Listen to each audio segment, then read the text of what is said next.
இன்றைய முக்கிய செய்திகள். மதுரை மக்களுக்கு அதிமுக செய்த துரோகத்துக்கு நாடாளுமன்ற ஆவணங்களே சாட்சி என்று மு.க.ஸ்டாலின் தெரிவித்துள்ளார். பூசணிக்காயை கட்டுச்சோற்றில் மறைக்கவே முடியாது என்று அதிமுகவுக்கு முதல்வர் பதிலடி கொடுத்துள்ளார். தெருநாய்களுக்கு வெறிநோய் தடுப்பு ஊசி போடுவதற்காக மாநகராட்சியில் தனியார் அமைப்பு தொடங்கியது. தமிழக காவல்துறை சார்பில் போதைப்பொருள் தொடர்பான கைது நடவடிக்கைகள் தீவிரமாகி வரும் நிலையில் மதுரவாயல் முதல் பெங்களூரு வரை சென்று மெத்தபெட்டமைன் விற்ற 3 பேரை போலீசார் கைது செய்தனர். கோவை மாவட்டம் மலுமிச்சம் பகுதியைச் சேர்ந்தவர் கார்த்திக். இவரும் அவரது மனைவியும் சனிக்கிழமை மாலை உக்கடம் மேம்பாலத்தில் பயணித்துள்ளனர். அப்போது திடீரென கழுத்தில் நூல் ஒன்று சிக்கியதால் வாகனம் ஓட்டத்தில் நிலை தடுமாறி வாகனத்தை ஓரம் கட்டி நிறுத்தியுள்ளார். பின்னர் கழுத்தில் சிக்கிய நூலை கையில் எடுத்தபோது ஆள்காட்டி விரல் மற்றும் சுண்டு விரலில் கிழித்து இரத்த காயம் ஏற்பட்ட நிலையில் இளைஞர் புகார் கொடுத்துள்ள சம்பவம் பெரும் பரபரப்பை ஏற்படுத்தியுள்ளது.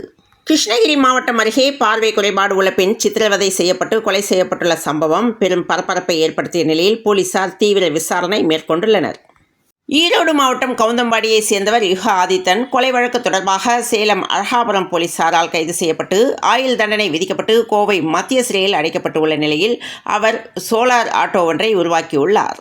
ஆந்திர மாநிலம் விசாகப்பட்டினத்தில் இருந்து 2 பேர் கஞ்சா வாங்கி வருவதாக திருச்சி மாவட்ட போதைப்பொருள் தடுப்பு நுண்ணறிவு சிஐடி போலீசாருக்கு ரகசிய தகவல் கிடைத்தது.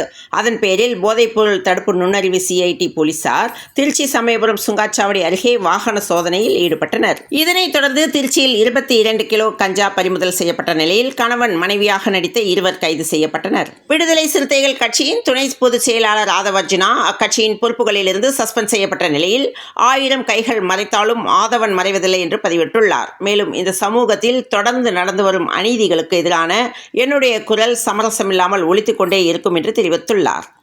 மகா கும்பமேளா கோவையிலிருந்து வாரணாசிக்கு ஆன்மீக சுற்றுலா சிறப்பு ரயில் இயக்கப்பட உள்ளது.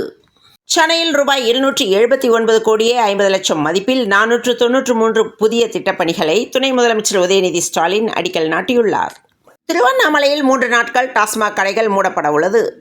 நெல்லையில் துணை முதலமைச்சர் உதயநிதி ஸ்டாலினின் 48வது பிறந்த நாளை முன்னிட்டு நடைபெற்ற கூட்டத்தில் லியோனி பேசுகையில், நேற்று கட்சி ஆரம்பித்த ஆட்கள் எல்லாம் இன்னும் 2 வருடத்தில் முதலமைச்சர் நாற்காலியில் வரப்போகிறேன் என சொல்லிக்கொண்டு நெஞ்சில் குடியிருக்கும் என்கிறார்கள். குடியிருக்கிறவர்கள் என்பதற்கு எப்போது வேண்டுமானாலும் காலி செய்துவிட்டு போய்விடுவார்கள் என்றுதான் அர்த்தம்.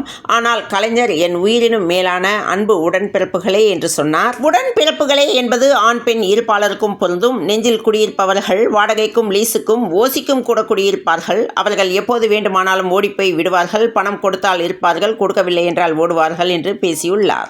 மாநிலங்களவையில் இன்று கேள்வி நேரத்தின் போது கடந்த 6 காலாண்டுகளில் உள்நாட்டு விமான கட்டணம் 40% மேல் அதிகரித்துள்ளது குறித்து திமுக எம்பி வில்சன் கேள்வி எழுப்பியுள்ளார். திமுகவை தவிர்த்துவிட்டு சென்னையின் வளர்ச்சி வரலாற்றை எழுத முடியாது என்று துணை முதலமைச்சர் பெருமிதம் தெரிவித்துள்ளார். நாடாளுமன்றத்தில் டங்ஸ்டன் சுரங்க திட்டத்தை அதிமுக ஆதரித்ததா என்று ஸ்டாலினுக்கு தம்பிதுரை விளக்கம் அளித்துள்ளார். முதலமைச்சர் மு.க.ஸ்டாலின் அவர்களின் திராவிட மாடல் ஆட்சியில்தான் சிங்கார சென்னை அமைந்தது என்று அமைச்சர் KN நேரு பேசியுள்ளார். தமிழ்நாடு முழுவதும் 6 மண்டலங்களில் கோலாகலமாக நடைபெற்ற ஈஷா கிராமோத்சவம் திருச்சியில் அமைச்சர் KN நேரு விளையாட்டு வீரர்களுக்கு வாழ்த்து தெரிவித்துள்ளார். டங்ஸ்டன் விவகாரத்தில் என்னை பற்றி தவறான தகவல் அளித்துள்ளார் என்று ஸ்டாலின் மீது EPS குற்றம் சாட்டியுள்ளார். திருவண்ணாமலை தீபத் திருவிழாவை முன்னிட்டு பல்வேறு ஏற்பாடுகளை மாவட்ட நிர்வாகம் மேற்கொண்டு வருகிறது. வரும் 13ஆம் தேதி அதிகாலை 4 மணிக்கு பரணி தீபமும் மாலை 6 மணிக்கு மலையின் மீது மகா தீபம் ஏற்றப்பட இருக்கிறது. இந்த நிலையில் 25 சிறப்பு பேருந்து நிலையங்கள் அமைத்து திருவண்ணாமலை மாவட்ட நிர்வாகம் ஏற்பாடு செய்துள்ளது.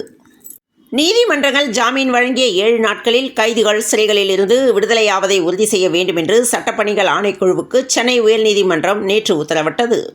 விடுதலை சிறுத்தைகள் துணை பொதுச் செயலாளர் அக்கட்சியில் இருந்து 6 மாதங்களுக்கு சஸ்பெண்ட் செய்யப்பட்டுள்ளார். தானாக விடியும் என்று தவறாக நம்பாதே என்று ஆதவர்ஜுனா பதிவு செய்துள்ளார். திருவள்ளூர் அருகே குடிசை மாற்று வாரிய குடியிருப்பு கட்டுமான பணியில் ஈடுபட்டிருந்த வடமாநில தொழிலாளி தவறி விழுந்து உயிரிழந்த சம்பவம் சோகத்தை ஏற்படுத்தியுள்ளது. தமிழ்நாடு சட்டப்பேரவை கூட்டத்தொடர் தொடங்கியது. முதல் நாளான இன்று மறைந்த முரசொலி செல்வம், ரத்தன் டாடா உள்ளிட்ட 10க்கும் மேற்பட்டோருக்கு இரங்கல் தெரிவிக்கப்பட்டது.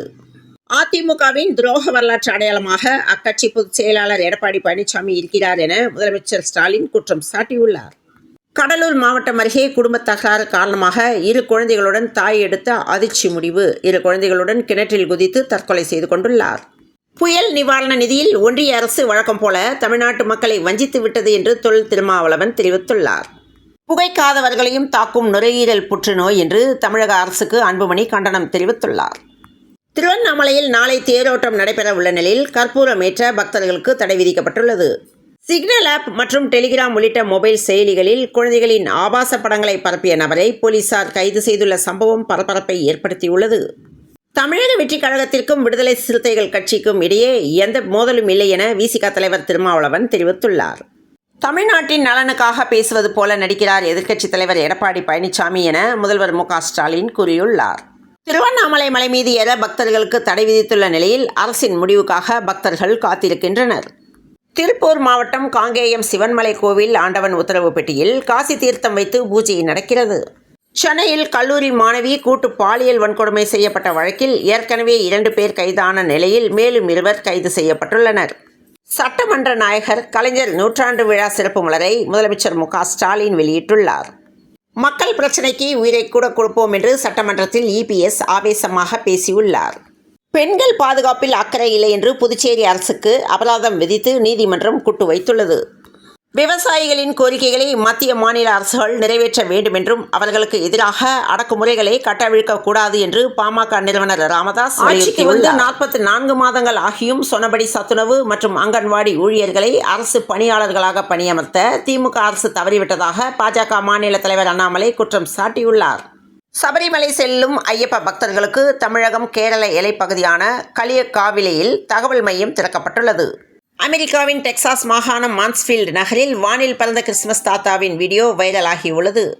கிறிஸ்துமஸ் பண்டிகை நெருங்கி வரும் நிலையில் அனைவரையும் மகிழ்வித்துக் கொண்டே செறிந்த கிறிஸ்துமஸ் தாத்தா குன்னூரில் சோகம் நடந்துள்ளது. சிவகாசியில் உள்ள அச்சகங்களில் 2025ஆம் ஆண்டுக்கான காலண்டர் உற்பத்தி பணிகள் மும்முரமாக நடைபெற்று வருகின்றன. இந்த நிலையில் அரசியல் கட்சியினரின் ஆர்டர்கள் குறைவாக உள்ளதாக தகவல் வெளியானது.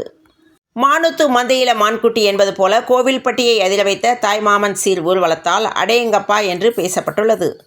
பிசிசிஐ சார்பில் 23 வயதுக்கு உட்பட்டோருக்கான ஒருநாள் கிரிக்கெட் போட்டித் தொடர் வரும் 17ஆம் முதல் 27ஆம் தேதி வரை திருவனந்தபுரத்தில் நடத்தப்படுகிறது. இதில் பங்கேற்கும் தமிழ்நாடு அணி அறிவிக்கப்பட்டுள்ளது. இந்திய கிரிக்கெட் அணியின் கேப்டன் ரோஹித் சர்மா தொடக்க ஆட்டக்காரராக விளையாட வேண்டுமென அந்த அணியின் முன்னாள் வீரர்களான சுனில் கவாஸ்கர் மற்றும் ரவி சாஸ்திரி யோசனை தெரிவித்துள்ளனர். இலங்கை அணிக்கு எதிரான 2வது டெஸ்ட் கிரிக்கெட் போட்டியில் 109 ரன்கள் வித்தியாசத்தில் வெற்றி பெற்ற தென்னாப்பிரிக்க அணி டெஸ்ட் கிரிக்கெட் தொடரை 2-0 என முழுமையாக கைப்பற்றி கோப்பையை வென்றது. கர்நாடக மாநில முன்னாள் முதலமைச்சர் எஸ்.எம். கிருஷ்ணா உடல்நலக்குறைவு மற்றும் வயது மூப்பு காரணமாக பெங்களூரில் இன்று காலமானார். அவரது மறைவுக்கு தலைவர்கள் ஆழ்ந்த இரங்கலை தெரிவித்துள்ளனர். சென்னையில் இன்று 22 கேரட் ஆபரண தங்கத்தின் விலை ஒரு சவரன் 57,048 ரூபாய்க்கும் 1 கிராம் 7,131 ரூபாய்க்கும் விற்பனையாக உள்ளது. வங்கக்கடலில் நிலை கொண்டுள்ள காற்றழுத்த தாழ்வு பகுதி வலுவடைவதில் தாமதம் ஏற்பட்டுள்ளதாக இந்திய வானிலை ஆய்வு மையம் தகவல் தெரிவித்துள்ளது. தொடர்ந்து இணைந்திருங்கள் பிரபாஸ் கதமம் செய்திகளுடன். மீண்டும் மற்றொரு செய்தியில் சந்திப்போம். நன்றி, வணக்கம்.